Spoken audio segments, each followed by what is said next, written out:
Yeah. So how did you get started? What were you like at school? And just before you answer that, the reason why I like to ask is that because largely it's when people might catch us on YouTube or whatever who want to go and start their own business, which is what you do, Yeah. but it's always good to have people that they relate to.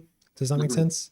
And that's why Yeah. I No, think it's always worth asking. I'm not just cheekily asking about your school life, but just as you go through the journey, I think it's quite nice to piece it together. no, I loved school, and um, I'm so competitive with some stuff. When it comes to like sports, I'm not really competitive because I'm not the best sportsman. But when it comes to anything like working a problem out or thinking or something like that, I can't help it. And that must have come from school, because school really just seeing it as one big kind of competition in a way. You're always doing tests, you're always getting marked, and that sort of continual sort of feedback almost. I just absolutely loved it. I loved sort of always wanted to be the best in the class. I was a right swat. I did really, really good at my GCSEs, A levels, went to uni, all of that. So, and I suppose I was well behaved. So I think I got one detention in the whole of school. But I did sort of definitely play the line as well. I mean, one of my teachers said to us that I was his second biggest classroom management problem, because in his eyes, I was a master of kind of starting a disturbance, but I was quite finely tuned in as to when it was maybe getting a little bit too loud or things were getting a little bit too rowdy. There was just something in us which was like, I should probably get back to work now because we're going to get told off soon. And that's what all my friends will take the mick. They'll be like, oh, you got us so many detentions, but you only got one in your time. But, I must admit, but yeah. I was a rotter at school Oh, yeah. because what basically, and it was one of those things that you kind of look back on, but I was always Uh-huh. good at the work, Yeah. but I was short sighted and it was never picked up. So all the cool kids would sit at the back of the class. So I'd sit at the back of the class, but because I couldn't see the board properly, I'd get a bit disruptive. And it was just, anyway, it's a long story short, but this is why I think it's interesting just to learn the different personality types, because you Yeah. also get a lot of people that don't like school, that want the authority and the autonomy to do their own thing, that Yeah. really resonate with business. No, definitely. Now, I used to, because I liked school and because I sort of did well at school, I always thought, so I was of the opinion like everyone should go to sixth form, everyone Mhm. should go into kind of further education. Like I was definitely in that camp. But if you look at the likes of my brother, like school just didn't suit Adam. Like he hated school, it wasn't the right environment. And as soon as Adam left school, he's like a chef and he's just on a new job. Actually, he's head of 3 restaurants and a big hotel in Bermuda.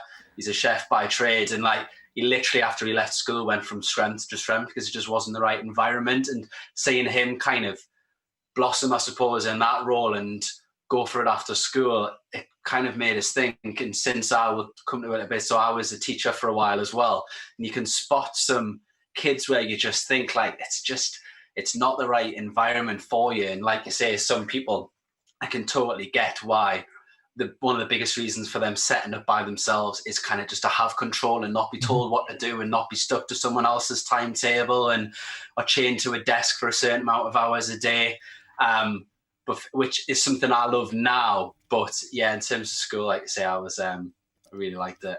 So what did you, after, was it English lit you did at English uni? lit, I did at uni, yeah. And then was that Newcastle?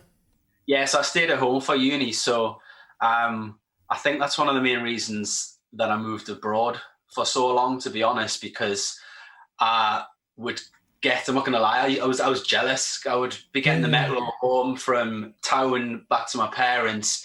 Like living at home, it was absolutely great. Like my mum's are really nice, got no problems living at home. But just or seeing all the students getting off the metro at Jesmond and Heaton and stuff like that, and then I was going back home. I just knew I was kind of missing out on all that. But at the same time, the way I was when I started uni, I don't know if I would have coped moving away for uni. I loved home. I was very regimented in my kind of routine and all of that sort of stuff. So on the one hand, like I say, I was kind of jealous of all of the students who had that experience. Mhm. But at the same time, at that time, I don't think it was actually right for me.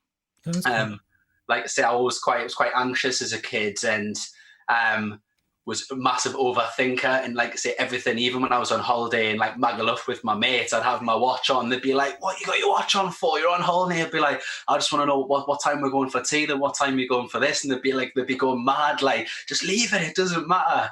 So yeah, that's one of the it's one of the big reasons I moved abroad and sort of went traveling. I didn't know this about you. So was that Yeah. after uni? Yeah, so straight after uni, I went into a job.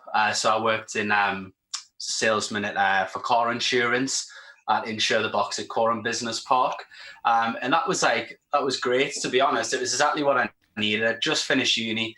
I'd watched all of my mates like go pretty much straight into a job and have loads of money, and I'd been like skinned for another 3 years at uni. So all I wanted to do was just do something like quite easy, just for some money for a while, which was, and that was, like I say, for about a year, it was absolutely perfect. But then it kind of one of those things, I got a bit comfortable, got a bit bored, sort of started looking at what's kind of next. And then I was actually going to go and do Camp America, which I know I would have liked if I'd done it. And one of my mates at the last minute before I booked it was like, "Now we'll go to Thailand instead for kind of 6 months and travel that." So I was like, Camp America or Thailand for 6 months. So yeah, went with Thailand and went traveling around Southeast Asia. Oh, cool.